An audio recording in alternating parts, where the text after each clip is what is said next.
No emergency cases from the morgue. The morgue is the only place in this hospital where no emergencies exist. A seasoned hospital staff member once said so.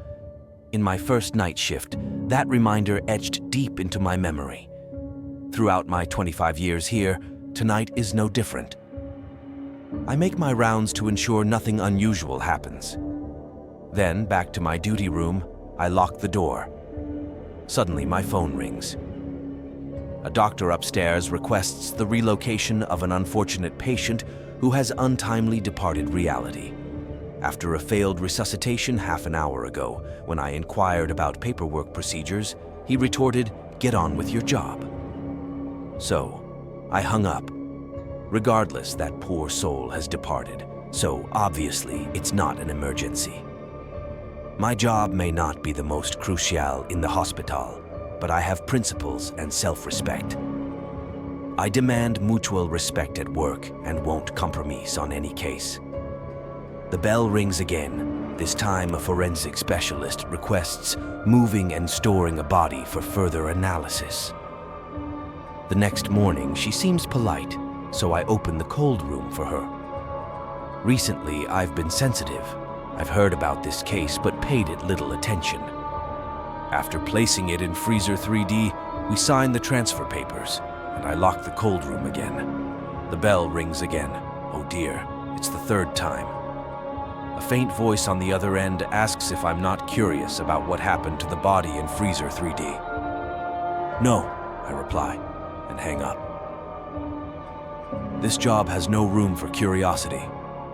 Curiosity only brings trouble. Maybe tomorrow, when I read the news, I'll learn about the reason for the body in Freezer 3D. But not now. Suddenly, tapping sounds on the door. I check the security camera and see no one. No matter, I get up and check who knocked on this duty room door. After all, supernatural entities are not emergencies. Then, a loud thud from the other side of the wall. I check each security camera and realize that in the cold room, Freezer 3D is wide open, while the other freezer doors are closed. The lifeless bodies, they crawl out with anger under some violent struggle, trying to escape the cold room. Good luck next time, I laugh sardonically.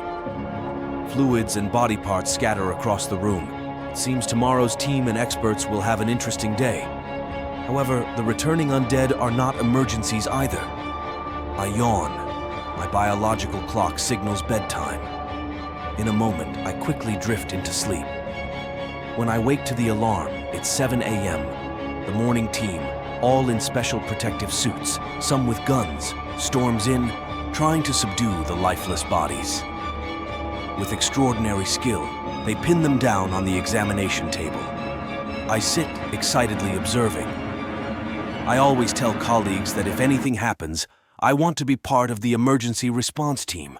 But for now, I'm just an on-duty staff. So I finish my tasks. The morning team arrives at 8 a.m. I show them the surveillance footage. Through each frame, they can see the experts still dealing with the chaos. So we decide to go for coffee. I quickly jot down the events of the night in the report book. Finally, I summarize the report with one line: no emergency cases.